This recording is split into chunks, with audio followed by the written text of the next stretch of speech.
네, 우리 다 같이 함께 교독한 고린도후서 12장 11절부터 마지막 21절까지 말씀 중심에서 이 교회, 고린도 교회에 대한 요구와 권면, 고린도 교회에 대한 요구와 권면이라는 제목으로 하나님 말씀 증거하겠습니다.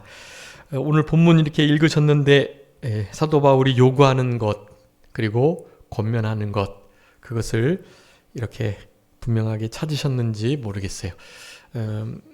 사도 바울이 이 편지를 쓰는 데 있어 분명한 목적이 있거든요.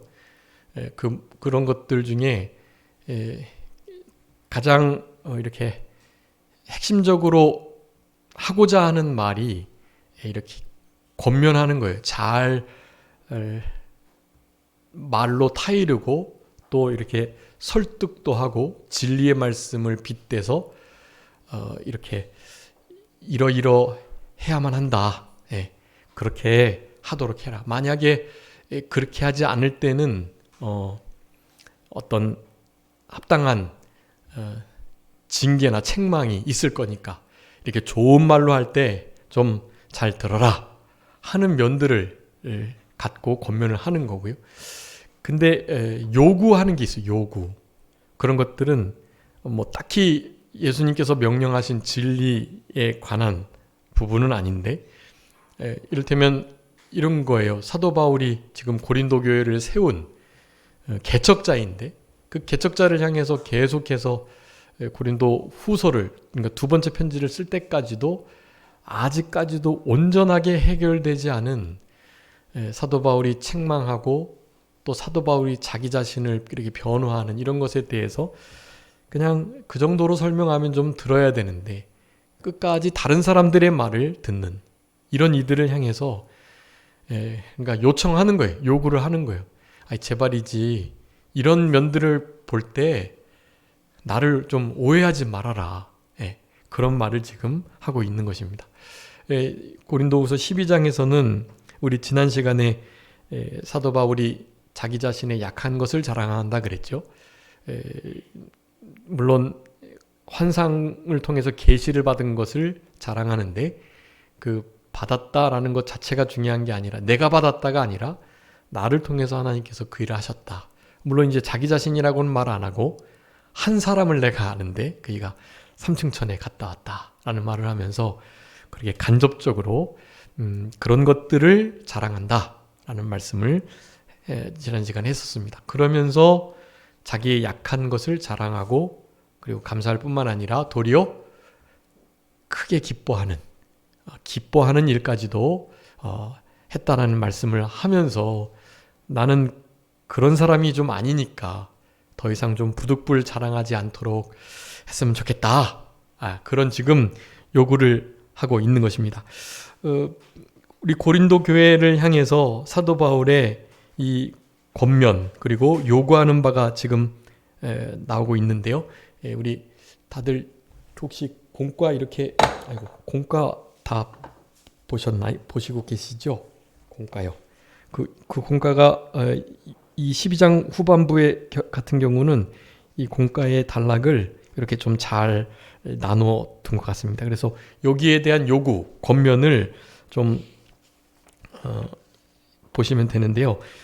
11절부터 13절까지 사도 바울이 다른 사도보다 부족함이 없다라는 것에 대해서 이제 항변을 하는 것입니다. 지난 시간도 계속 자기가 이렇게 계시와 환상을 통해서 계시를 받은 것에 대한 말씀을 사실 하는 거였고요. 그러면서 교회에 대한 요구를 이제 14절부터 18절까지 합니다. 진리대로 서 있기를, 비방에 동요되지 말기를, 거짓 일꾼과 바른 일꾼을 제대로 잘 분별해야 하기를 요청하고 있는 거예요.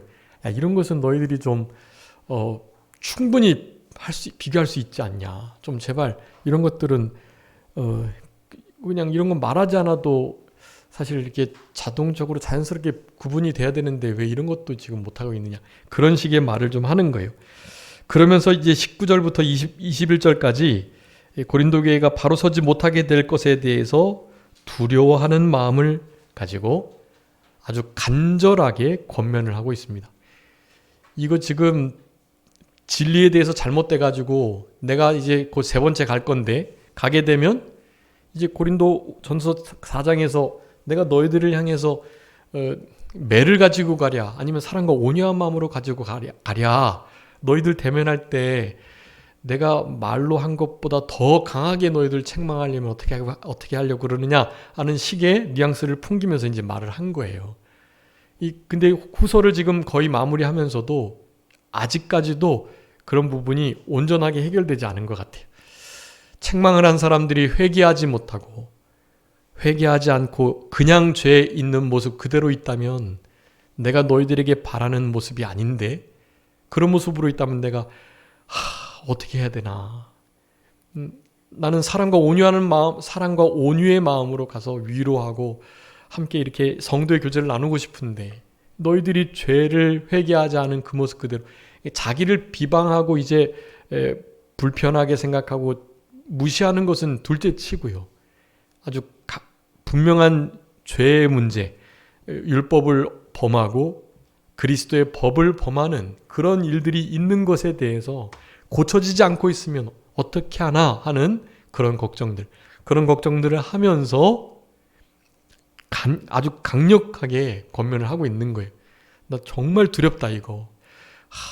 슬퍼하게 될까, 또 후회하게 될까, 또 혼란스러워질까. 강력하게 하나님께서 낮추시는 역사들이 있으면 어떡하나 이런 것을 걱정을 아주 그냥 너무 하고 있는 거예요. 진짜 부모님의 마음으로요. 이런 것이 해산의 수고라고 표현할 수 있겠고 이것이 유모의 심정으로 그리스도의 마음으로 고린도 교회를 사랑했던 우리 사도 바울의 그냥 빈말이 아니라 아주 간절하고 진심 어린 그런 말들이라는 것입니다. 여러분 이런 사도 바울의 표현들은요. 우리 고린도후서 7장에서 이미 근심에 대해서 두 가지 근심이 있다고 말씀을 드렸는데 그냥 세상 근심 그러니까 소망이 없는 그래서 신앙의 진보 발전도 안 되고 전혀 이 땅에서조차도 그러니까 우리 뼈를 썩게 하는 근심들 그런 근심들 하지 말고 근심 중에도 해야 할 근심이 있다. 소망스러운 근심 결국 회개하게 해서 구원에 이르게 하는 근심 그 근심이 있다고 그랬어요. 사도 바울은 그 근심을 하고 있는 거예요. 그리고 이런 일을 하면서 우리 지난 시간에 이 사도 바울이 얼마나 큰 고난을 당한 거 살펴봤잖아요. 근데 그런 모든 이런 외의 일들은 고사하고 뭐가 진짜 고통스럽다고 눌리고 있었다고요? 그런 것은 진짜 아무것도 아닌데 내가 날마다 눌리는 일이 있다 하면서 뭐를 말씀했죠? 교회를 위한 염려. 사도 바울이 세웠던 교회, 사도 바울이 직접 세우진 않았지만 사도들과 사도들이 맡고 있는 이런 교회들을 돌면서 너무 그 교회들이 제대로 좀 서가야 되는데 바로 돼야 되는데 자기가 율법을 이렇게 통달한 자로서 그 율법으로 이 그리스도인들이 율법으로 회개하면 안 되는데 할례를 겸하여 믿음을 가지고 그리스도를 섬겨도 할례를 겸하여 이렇게 생활해야만 구원받는다고 하는 이런 비진리의 말씀 속에 미혹되면 안 되는데 하는 마음을 가지고요. 그렇게 이런 말씀들을 하고 있는 것입니다. 그 중에 하여간 이 고린도 교회를 향해서는 정말 간절한 마음을 가지고 있는 거예요. 심지어는 다른 교회는 나름의 그 사례를 좀 받았어요. 근데 적어도 고린도 교회는 지금 몇 번이나 이제 방문을 하는 네 번째까지도 방문을 하는데 1절 아무런 도움을 받지 않는 거예요. 왜냐하면 결코 폐를 끼치지 않게 하려고요. 자비량으로 그 모든 걸 다 감당하면서 대신 다른 교회에서 받은 사례로 충당하고 그러니까 고린도 교회를 향해서 사도 바울은 당당하게 말합니다. 네, 내가 너희들한테 공평하지 못했다. 사실 좀 공평하지 않게 돼 있어요. 고린도 교회는 너무 특별 대우를 했죠. 고린도 교회는 1절 돈을 받지 않고 그냥 자비량으로 다 사역을 했고요. 그러니까 나의 이 공평치 못한 것을 용서해라 이런 말을 하는 거예요. 내가 너희들을 특별 대우했다. 예. 다른 교회에서 도리어 다른 교회의 재물, 사례, 물질을 내가 도둑질에 탈취했다. 탈취해가지고 너희들을 위해서 썼고 너희들에게 대해서 내가 폐를 전혀 끼치지 않으려고. 혹시 나 이후에 디도나 다른 그 동역자들이 와서 혹시라도 요를 어떤 사례를 요구한 적이 있느냐? 라고까지 말하면서 나는 너희를 위해서 모든 것을 허비했다.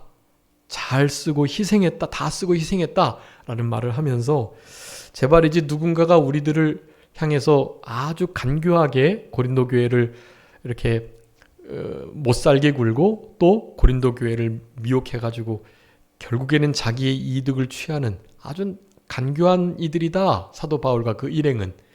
이런 소문이 들리는데 그런 거 진짜 아니니까 우리들은 하나님이 증인이시지만 성령 안에서 성령으로 행했다. 네, 그리스도 앞에서 행하고 말했다. 결코 너희들에게 그런 오해를 받을 만한 일을 한 적이 없다라는 말을 하면서 그런 걱정을 가지고 이제 나가지 않도록 강력하게 그렇게 권면하고 요구하고 있는 것입니다. 여러분, 이런 권면과 요구는요, 모든 현재 세워진 교회들을 향한 우리 하나님 아버지 그리고 특별히 성령님의 근심하는 마음과 같다고 할 수가 있겠습니다. 우리 성도님 한 사람 한 사람이 교회이고 성전이시잖아요. 이 건물은 교회 성전이 원래 아니고 이것은 그냥 거룩한 건물일 뿐이에요.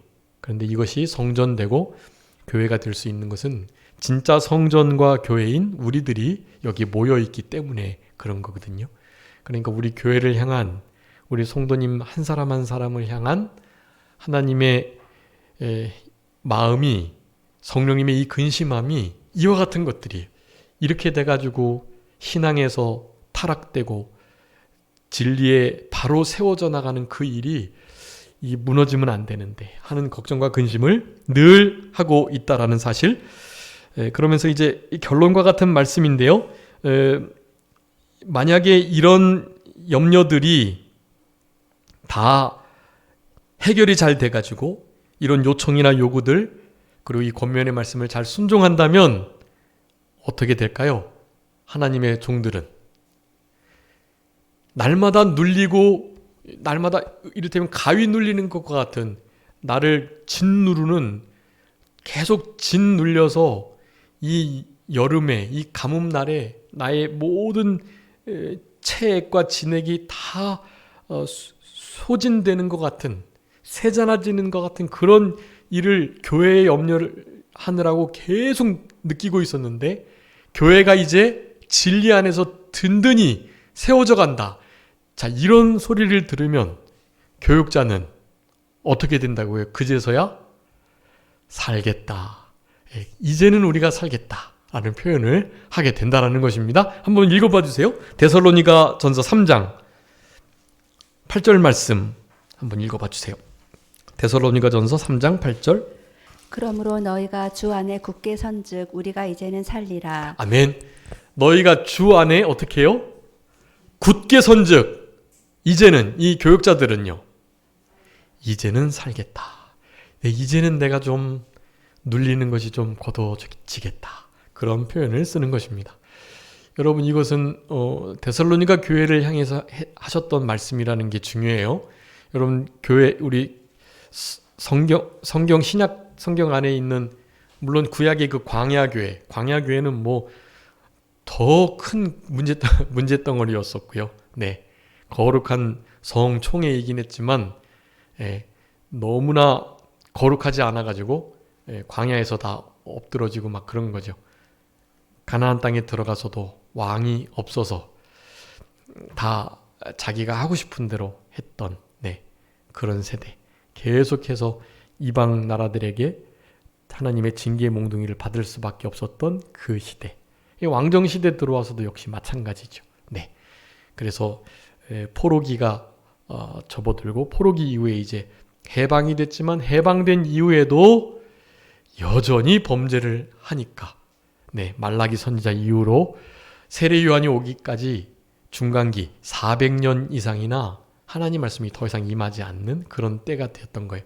그거는 광야교회를 비롯한 구약시대의 초기에 하나님의 거룩한 그 성회의 모습들이 그랬단 말이죠. 그런데 당연히 예수님 시대 들어와도 전혀 차이가 없고 진짜 흔히 말하는 중세 시대처럼 더 악하고 어두움이 온 땅을 덮은 깜깜함이 만민을 가리우는 그런 시대 속에 있었던 거예요.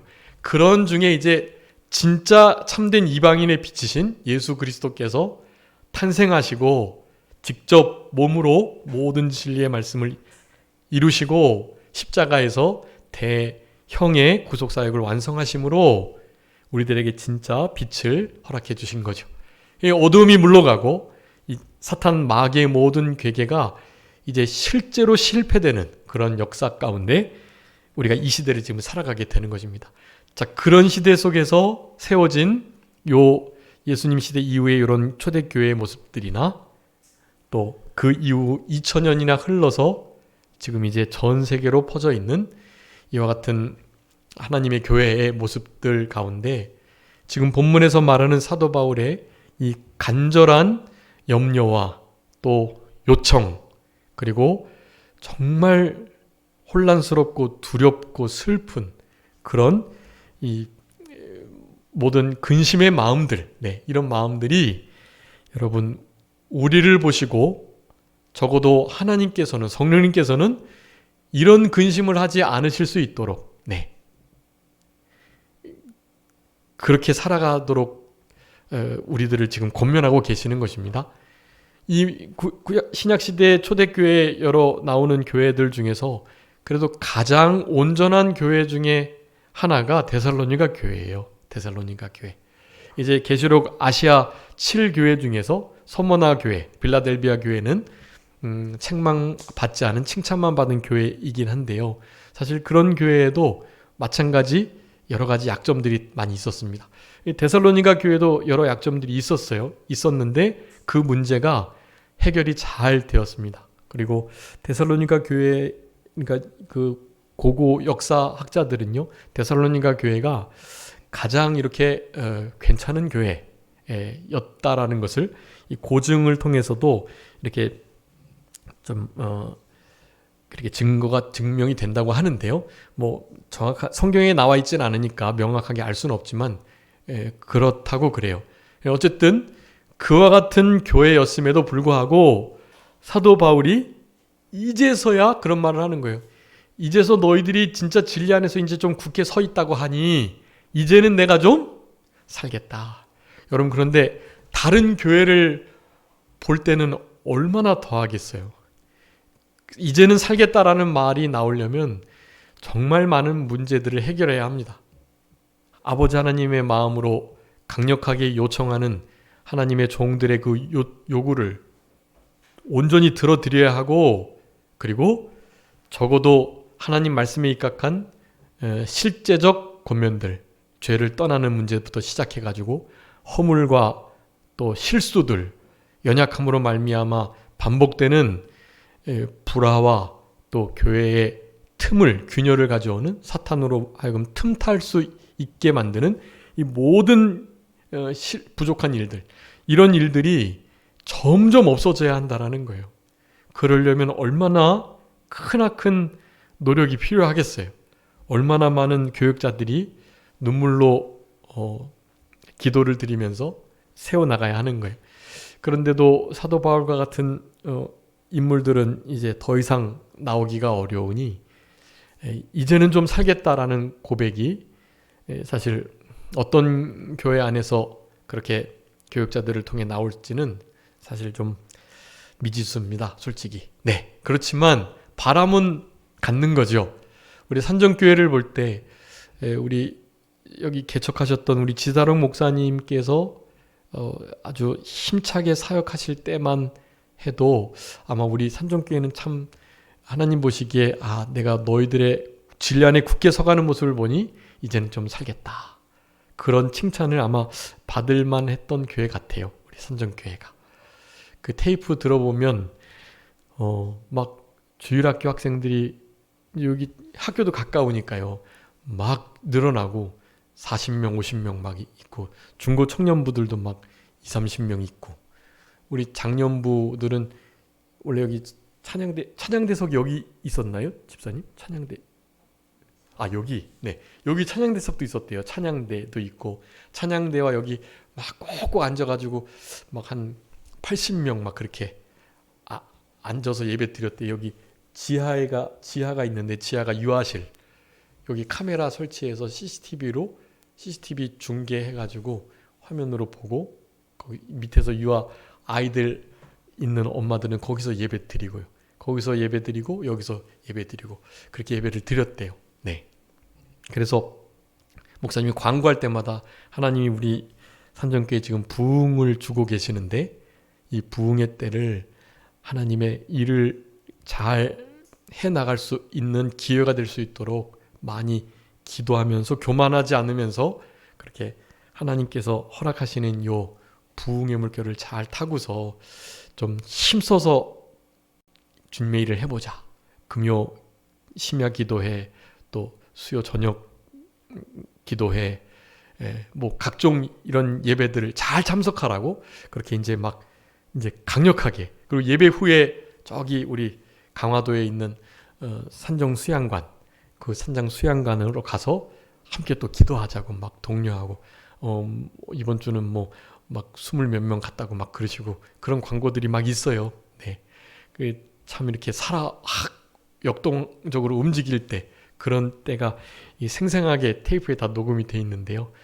그런 거 들어보면 너무 재밌습니다. 나중에 이제 시간이 될 예배 시간이 조금 이렇게 늘려지면 그러니까 오전 예배와 오후 예배 텀이 조금 길어지면 오전 예배 끝나고 오후 예배 식사하고 오셔가지고 목사님 테이프도 듣는 것이 참 유익한 것 같아요. 목사님 말씀이 예전에 한번 들어보셔서 알겠지만 그때보다는 한 두세 배나 더 진짜 힘있고 강력하게 말씀을 하세요. 진짜. 우리 지다로 목사님은 부흥 강사 스타일이신 것 같아요. 부흥 강사. 그래서 은퇴하시고 난 다음에 그냥 전국을 돌면서 지금 막 사역을 하고 계십니다. 우리 성도님께 기도 많이 해주셔서 이제 온전히 회복하셨고 지금도 물론 이제 좀 조심스럽게 음식은 드시긴 하셔야 되지만 이렇게 우리 사공경 집사님께서 말씀해주신 이렇게 위 좀 잘 다스리는 그 양배추 이렇게 그 요법 그거 하시고 계신다 그래요. 양배추 드시면서 이렇게 그러면 속이 많이 잘 다스려진다고 그러시네요. 그래서 그렇게 하시면서 아주 잘 관리를 하셔가지고 지금 이제 또 매주마다 지금 여기저기 또 사경회를 다니시는데요. 여러분 이런 역사가 있는 교회였다는 것, 저력이 있는 교회였다는 것을 좀 기억해 주시면서 그런 때가 다시 올 수 있도록 수년 내에 부흥의 역사가 이와 같은 하나님의 진노가 임할 수밖에 없는 시대 속에 진노 중에도 긍휼을 베풀어 주시는 하나님의 그 은혜로우신 역사가 우리 교회에 있을 수 있도록 여러분 기도해 주시고 그런 교회를 보시면서 특별히 하나님께서 이제는 내가 살겠다 하는 감탄과 또 기쁨의 말씀을 그렇게 내실 수 있도록 그렇게 살아가시는 우리들이 되었으면 참 좋겠습니다. 여기 11절에 어리석은 자가 되었지만 계속 어리석은 일이고 미련한 일이지만 부득불 내가 자랑한다 하면서 자랑을 많이 했잖아요. 자랑 중에 최고의 자랑은 약한 것 자랑이었습니다. 계시를 받아 깨달은 것도 참 귀한 자랑인데 그리고 우리 고린도 전서에서 날마다 죽는 것에 대한 자랑 있었고요. 그리고 갈라디아서 6장에서 예수 그리스도의 십자가 자랑하는 일. 그런데 오늘 이제 우리 12장 전반부에서는 그것을 감사하며 자랑할 뿐만 아니라 약한 것들을 기뻐하기까지 했다 말하고요. 오늘 본문도 기뻐하시는 것이 있습니다. 바로 영혼을 위하여 기뻐한다고 15절에 말해요. 우리 사도 바울이 자랑하고 감사하고 기뻐할 수 있는 것 중에 하나는 바로 그 영혼을 향한 기쁨과 감사와 자랑이에요. 우리 사도 바울과 고린도 교회는 서로가 서로에게 영광이 되고 자랑이 된다 그랬죠. 자랑의 면류관, 기쁨의 면류관. 서로가 서로에게 나 저분에게 배웠어. 나 저들을 내가 가르쳤어. 서로에게 자랑이 되고 영광이 되고 기쁨이 되는 그런 관계에 있다고 그랬습니다. 근데 사탄 마귀는 그것을 무너뜨리려고 끊임없이 지금 이간질을 하고 있다라는 거죠. 그런데 그거를 고린도 교회 성도들은 깨닫지 못하고 간교하게 속이는 거짓 사도들의 말을 듣고 우리 사도 바울과 그 일행들이 자신들에게 했던 일들을 오해하고 결국 사도 바울의 사도됨을 부인하는 말들까지도 했던 우리 고린도 교회였었다라는 것입니다. 그것을 해결하고자 내가 부득불 자랑을 좀 했는데 자랑도 사실을 말한 거고 그 사실 자체가 얼마나 자랑스러운 일인지 모르고 그 사실 자체가 너무나 자랑거리예요. 그냥 사도 바울은 그걸 여태까지 말을 안 했지만 그것이 아니라고 말을 하기에 어쩔 수 없이 말을 한 것입니다. 그게. 근데 그것이 이제 자랑처럼 된 거죠. 그러니까 어쨌든 이렇게 된 거는 누구 책임이다? 고린도 교회 너희들 책임이다. 내 책임 아니다. 나는 할 수 있는 대로 말 안 하려고 했는데 너희들이 그렇게 오해를 하니 이 사실을 명확하게 밝히지 않고서는 해결이 안 되니 내가 이렇게 자랑을 한 것뿐이다. 너희들이 오해를 했고 너희들이 나에 대해서 그렇게 할 수밖에 없게끔 한 것이기 때문에 나는 억지로 너희들이 시킨 거나 다름이 없기 때문에 나는 잘못이 없다. 도리어 뭐 받아야 된다고요? 칭찬을 받아야 마땅하다라고 말합니다. 그러면서 아무것도 아니라고 이 사도 바울은 그런 마음을 늘 가지고 있어서 자신 자신은 아무것도 아니고 그리고 만삭이 되지 못하여 난 자와 같은 자신이었다는 것을 너무나 분명히 깨닫고 있었던 사도 바울이었습니다. 그래서 항상 자기는 겸손하고 아무것도 아닌 것으로 생각을 했어요. 그런데 여기 보니까 지극히 크다는 사도들보다 조금도 부족하지 않다라고 말해요. 이거는 너무 좀 교만한 말 같죠. 사도보다 나는 부족한 거 없어. 나는 그들보다 막 그렇게 말을 하는 거예요. 이 해석이 사실 두 가지가 있는데 우리 이병규 목사님은 여기 지극히 크다는 사도, 개역 성경에는 지극히 큰 사도라고 해가지고 그러니까 실제로 큰 사도를 말하는 거예요. 큰 사도는 누구겠죠? 베드로, 야고보, 요한 뭐 이런 이들이죠. 근데 이제 물론 야고보는 이제 순교를 당했고요. 그래서 베드로, 요한 뭐 그리고 이제 우리 안드레나 또 바돌로메,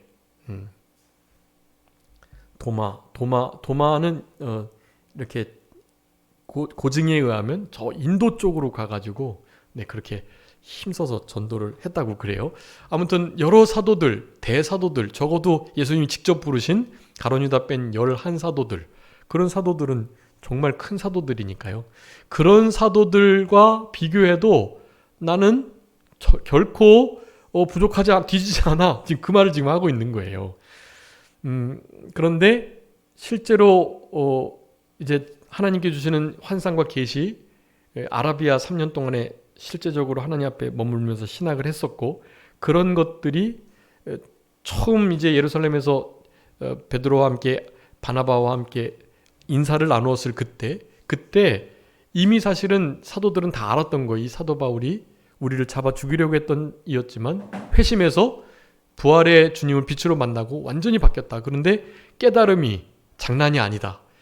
율법에 있는 것을 고스란히 들고 와서 구약의 신약에 있는 말씀들을 제대로 연결시킬 수 있을 만큼 정말 탁월한 그런 하나님의 사람이다라는 것을 당연히 알았고 그렇음에도 사도 바울은 일부러 그들과 계속 교제하지 않았다고 그랬어요. 일부러 저들과 달리 사역의 방향을 흔히 이방인의 사도로 하나님이 자신을 부르신 것을 알고 그렇게 다른 방향으로의 사역을 추진했었던 것입니다. 그런 면에서도 실제로는 우리가 결과론적으로 사도 바울은 신약 성경 반 이상을 기록한 분이었으니까요. 더욱더 그것이 분명하죠. 근데 이때 자기 자신을 이렇게 나타낼 수 있을까? 나 그들보다 부족한 게 하나도 없다. 조금도 없다라고 말할 수 있을까? 우리 아는 것처럼 사도 바울의 겸손 그 단계 아시죠? 처음에 우리 사도 바울이 누구랑 비교했죠? 사도들 중에서 비교하면서 뭐라 그랬나요? 사도들 중에 네, 지극히 작은 자다. 그렇게 말했단 말이에요. 그러니까 사도들 중에 가장 작은 자라는 표현을 자기가 한 거예요.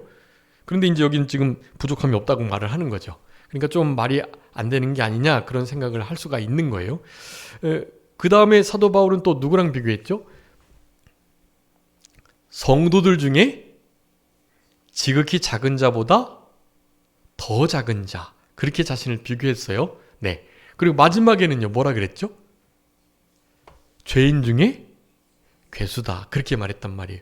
그러니까 처음에는 사도들 중에 비교하고, 두 번째는 성도들 중에 비교하고, 사도나 성도들이 문제가 아니라 자신은 죄인들 중에 비교 대상을 삼아야 된다 할 정도로 사실은 자기가 얼마나 부족하고 아무것도 아닌 존재인 것을 사실 정말 깨달았단 말이에요. 그런데도 불구하고 여기 조금도 부족하지 않다라는 말을 하는 거예요. 사도들 중에 지극히 작은 자다라고 하는 고린도전서 15장 9절이에요. 써두시면 좋을 것 같아요. 에베소서 3장 8절 성도들 중에 지극히 작은 자보다 더 작은 자다. 마지막 디모데전서 1장 15절이죠. 죄인 중에 괴수다. 사도 바울의 겸손의 단계인데요. 그럼에도 어쨌든 이 가운데 부족함이 없다라는 거예요. 첫 번째 해석은 이병규 목사님처럼 그 대사도들, 개역 성경에 의하면 큰 사도라고 돼 있기 때문에 그렇게 볼 수도 있거든요. 그러니까 그들보다 내가 깨달음이나 함께 이렇게 교제해 봤는데 그네들한테 난 배운 적이 없었고, 근데 그네들보다 내가 더 분명한 계시를 많이 알았다라는 것을 사도 바울은 사실은 알았던 거예요. 그거를. 심지어는 우리 베드로가 이렇게 이 할례 받은 자와 받지 않은 자와 음식을 함께 먹다가 할례 받은 무리들이 오니까 그들과 함께 교제하지 않는 척 하느라고 그 음식 자리에서 일어나는 것을 보고 사도 바울이 베드로를 그 면전에서 책망을 하는 거죠. 내가 지금 믿음으로 말미암아 구원을 얻다고 하면서 율법으로 말미암아 율법의 할례를 행함으로 말미암는 구원을 외치는 저 자들 앞에서 다시 할례 행함으로 돌아가려고 하느냐? 당당하게 할례 받지 않은 자와 함께 먹고 마심으로 믿음으로만 구원을 받는 것을 증명해야 할 너가 그래야 되겠냐 하면서 막 면책을 막 할 정도로 부족함 없다라는 마음을 사실 가지고 있는 거예요. 그럼에도 여러 가지 면에서 자기는 나중에 불려진 자, 원래는 회방자, 핍박자, 폭행자였음을 아니까 아무것도 아니고 만삭되지 못하여 난 자와 같은 것이라는 것을 알았던 거죠. 그러니까 사도들 중에서도 지극히 작은 자이고 사도들 중에 지극히 작은 자보다도 더 작은 자고 나중에는 죄인 중에서 으뜸이라고 표현을 쓰면서 분명하게 자기 자신을 알고 있었다라는 거예요. 그래서 이 부분은 이렇게 12장 초기에 말한 것처럼 환상을 통해서 계시를 받은 거, 이건 자랑할 만한 일이고 그런 부분들에 대해서 객관적으로 비교해도 다른 제자들보다도 자기가 분명히 깨달은 것이 많이 있으니 나는 그들과 비교해도 부족함이 없다라고 말을 하는 것이 맞습니다. 이 말조차도 사실은 책임이 다 고린도 교회에 있는 거예요. 사도 바울은 이런 말 굳이 안 할 사람인데 고린도 교회가 계속 의심하고 계속 막 멸시하니까요. 이런 말을 지금 하는 거예요. 너희들이 그렇게 크다고 여기는 그들보다 내가 부족한 것이 없다. 사실은 내가 아무것도 아니지만 계시를 깨달은 면에서는. 그런데 문제는 이 말씀이 우리 개역 개정에는 지극히 크다는 사도들보다 라고 돼 있어요. 큰 사도가 아니라 크다는, 이것은 누군가가 이렇게 평가할 때는 크지 않은 존재인데 자기 자신들을 향해서 나 큰 사도야 라고 말하는 자들을 가리킨다라는 거예요. 그러니까 이것은 실제로 거짓 사도들이 나 바울보다 훨씬 더 큰 사도야 라고 말했던 바로 그런 이들을 향한 말일 수도 있다라고 해석할 수도 있는 것입니다. 그래서 그 두 가지를 같이 생각하셔도 돼요. 진짜로 예수님의 제자들을 가리킴에도 틀리지 않고요. 그리고 거짓 사도들, 사도 바울 가짜고 내가 진짜야, 내가 훨씬 더 큰 사도야 라는 식의 말을 하고 다니는 사실 거짓 사도들에 비하면 사도 바울은 진짜 부족함이 없는 자이죠. 자, 그런 의미로 해석하시면 될 것 같습니다. 그래서 사도가 된 거 너희 가운데 참음, 표적, 기사, 능력 행한 것으로 분명히 증거가 됐다라고 말합니다. 여러분, 그 중에 사도가 된 표 가장 으뜸이 뭐인 것 같은가요? 너희 가운데서 여기 표적, 기사, 능력 행한 거, 여러분, 이것은 진짜 한시적인 거예요. 이거는 지금 이 시대에 이런 것을 통해서 지금은 이적 기사보다도 이 성경 말씀이 훨씬 더 충만한 거예요. 충족한 것입니다. 성경이. 여러분, 그걸 아셔야 돼요. 우리 오전에 이네들이 우상숭배하고 술수하고 했다고 그랬는데, 현저한 육체의 것. 여러분, 그런 것들은 우상숭배, 보이는 신을 섬기고자 하는 마음이거든요. 보이는 것은 거기 안에 이적과 기사, 능력이 다 포함되는 거예요. 이런 기자, 나는 하나님 보면 믿겠다, 이런 거예요. 여러분, 진짜 믿음은 보지 않고 믿는 거예요. 예수님이 그러셨잖아요, 도마에게. 어떤 자가 복되다고요? 보지 못하고 믿는 자가 복되다. 네, 하여간 믿는 자가 복되다는 거예요. 그런데 보고 믿는 자도 복되는 거지만, 보지 않고 믿는 자가 그게 진짜 복된 자이다라고 말했거든요. 그래서 사실은 믿음은 바라는 것들의 실상, 보지 못한 것들의 증거가 되는 것이지, 내가 하나님을 봤기 때문에 믿겠다, 하나님 보여주시면 내가 믿겠습니다, 이 일 해결해 주시고 기적적으로 능력 행해 주시면 내가 하나님의 능력을 그제서야 알고 내가 제대로 믿겠습니다, 이런 것은 정말 낮은 단계의 신앙인 거예요. 여러분, 성경 말씀으로 충분해요. 여러분, 성경 말씀의 핵심이 뭡니까? 사랑이죠. 여기서도 이제 고린도 교회 성도들 향해서 서로 사랑하라고, 그리고 사도 바울 일행, 하나님의 교육자를 좀 사랑하라고, 내 이웃과 내 형제들과 교육자들을 사랑하라고, 하나님을 사랑하는 것이 그런 거라고 지금 말씀을 하는 거예요. 사실은 사랑이 아주 중요한 덕목이잖아요. 그래서 여러분, 그래서 기적과 능력과 큰 표적, 여러분, 이것보다도요, 무엇이요? 모든 참음.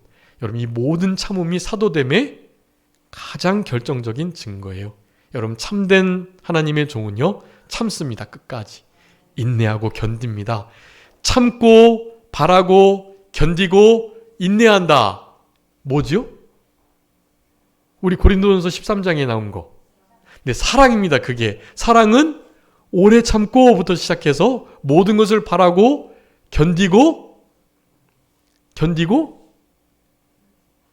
참, 한번 찾아주세요. 이거 중요한 건데. 고린도서 13장 7절 한번 읽어보세요. 모든 것을 참으며 모든 것을 믿으며 모든 것을 바라며 모든 것을 견디느니라. 네, 견디느니라. 오래 참고 인내하고 견딘다. 네, 여러분, 이게 사랑인 거예요. 그러니까 참된 사도됨의 표식은 모든 사랑입니다. 사랑. 여기 모든 참음. 사도 바울이 지금 고린도 교회를 향해서 그렇게 대우하고 있다는 거예요. 내가 너희들을 향해서 모든 참음으로 사도의 일을 하겠다. 옛날에도 그랬는데 지금도 그렇게 하겠다라고 지금 말을 해주고 계시는 것입니다. 그러면서 이런 말을 해요. 너희에게 패기치지 않게 한 거, 그것밖에 내가 너한테, 진짜 너희들한테 다른 교회에 비교해서 불공평하게 한 건 그거밖에 없다. 너희들 특혜받았다. 그런 말을 지금 하는 거예요. 너희들에게 내가 공평하지 못하게 한 것 단 하나 있긴 한데, 내가 너희들한테는 내가 진짜 사도다. 진짜 다른 건 몰라도. 지금 이런 말씀을 우리 사도 바울이 지금 하는 것입니다. 이거 공평치 못한 거 좀 용납해라. 이게 너희 섬기려고 다른 교회, 우리 11장에서 말씀했죠. 8절 한번 11장 8절 한번 읽어주세요. 내가 너희를 섬기기 위하여 다른 여러 교회에서 비용을 받은 것은 탈취하는 것이라. 아멘. 다른 교회에서는 탈취해가지고 이 요를 받아가지고 그렇게 했고, 너희들한테는 진짜 1절 패기치지 않고 어떻게든지 복음이 막 가려지지 않게 하기 위해서 내가 얼마나 조심하면서 했는데 이렇게 되면 되겠느냐라는 말을 지금 하고 계시는 것입니다. 세 번째, 너희에게 가기를 준비했는데 폐에 끼치지 아니할 거.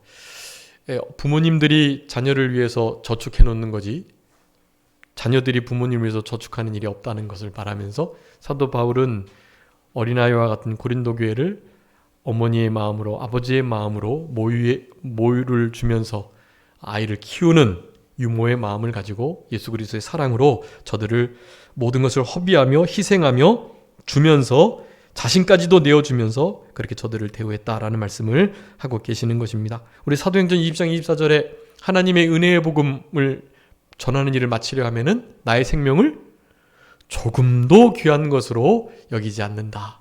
사도 바울의 모든 교회를 향한 아주 중요한 마음의 태도인 것입니다. 영혼을 위해서 크게 기뻐했다라고 말하고요. 그 일을 위해서는 자신까지도 내어주겠다고, 그런 나를 더욱더 사랑을 해야 하는데 내가 이렇게 덜 사랑받는 일이 있어서는 안 된다라는 말씀을 하는 것입니다. 내가 너희에게 보낸 자 중에 누가 이렇게 이득을 취하더냐? 교활한 자가 돼가지고 속임수로 뭐 겉으로는 사례비 안 받는 척하면서 뒤에 디도 보내가지고 더 많은 돈 뜯어냈대, 이런 말이 막 퍼진 거예요.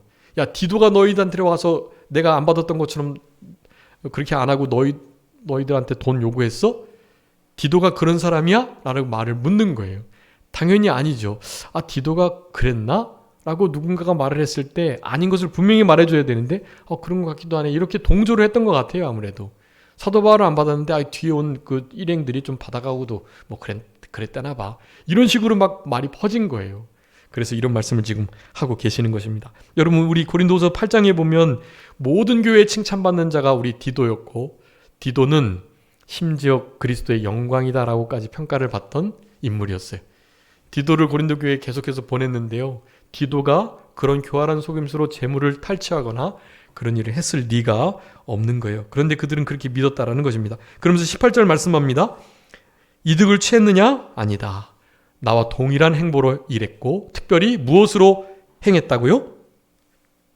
18절에 보니까 네, 이게 참 이게 하나님께서 역사하시는 면인데요. 이게 성령 강림 주일에 이런 성령으로 행했다는 말씀이 나오잖아요. 여러분, 참된 하나님의 종은요, 사랑으로 행하고 뭐로 행할까요? 성령으로 행하는 거예요. 성령이 가라 하면 가고 말라 하면 마는 거예요. 자기의 이윤을 따라서 속이거나 교활하게 탈취하거나 할 수가 없는 거예요. 참된 하나님의 종은요.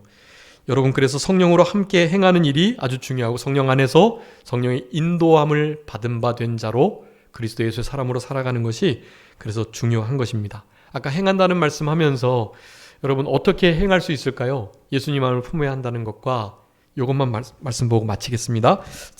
열왕기상 3장 6절 우리 많이 읽어봤는데요. 열왕기상 3장 6절 솔로몬이 이르되 주의 종 내 아버지 다윗이 성실과 공의와 정직한 마음으로 주와 함께 주 앞에서 행함으로 주께서 그에게 큰 은혜를 베푸셨고 주께서 또 그를 위하여 이 큰 은혜를 항상 주사 오늘과 같이 그의 자리에 앉을 아들을 그에게 주셨나이다. 아멘. 네, 어떻게 행해야 되죠, 여러분? 네, 공의와 성실과 정직한 마음으로 어떻게 해요? 주 앞에서 주와 함께요. 여러분, 그렇게 행하는 거예요. 그게 성령으로 행하는 거예요. 그게 성령 안에서 행하는 거고, 그게 성령의 인도를 받는 방편인 거예요. 여러분, 그런 자들에게 하나님이 무슨 은혜를 베풀어 주세요? 큰 은혜를 베풀어 주시는 거예요. 그냥 은혜가 아니라 무지무지 큰 은혜, 쌓아두신 은혜, 그런 것을 허락해 주신다라는 것입니다. 성실과 공의와 정직한 마음으로 주님 앞에서 주와 함께, 주 앞에서는 코람데오, 그리고 주님과 함께는요 쿰데오, 코람데오, 이 두 라틴어를 기억해 주시고 이번 한 주간 그렇게 살아가시고요. 그래서 성령의 열매를 맺으시고 그리스도 예수의 사람으로 주님과 한순간도 떨어지지 않고 동행하시는, 그래서 교회를 향한 요구와 권면을 했을 때 이런 걱정, 근심, 두려움이 아니라 잘했다 칭찬하고, 너희 교회를 보니, 누구를 보니 내가 이제는 살겠다라는 평가를 들을 수 있는 우리들이 다 되었으면 좋겠습니다. 자, 기도하겠습니다. 살아계신 우리 아버지 하나님, 감사합니다. 우리를 사랑하시는 하나님께서 사도 바울이 고린도 교회를 향하여 요구하고 권면하는 것을 우리를 향한 말씀으로 받고, 우리가 그와 같은 말씀을 받은 자로 이제는 하나님과 성령님과 또한 여러 교육자들에게 너희들을 보니 주 안에서 진리 안에서 굳게 선 것을 보니 이제는 살겠다라는 평가를 들을 수 있는 우리의 남은 생애가 될 수 있도록 하나님 역사하시고 도와주시옵소서.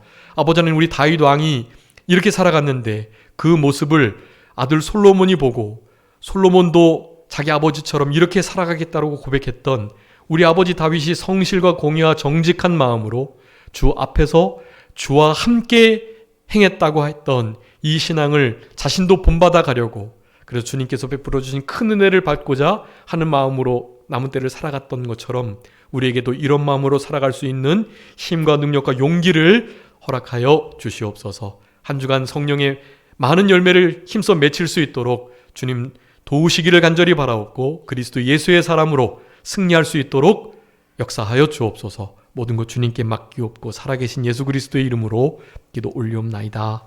아멘. 다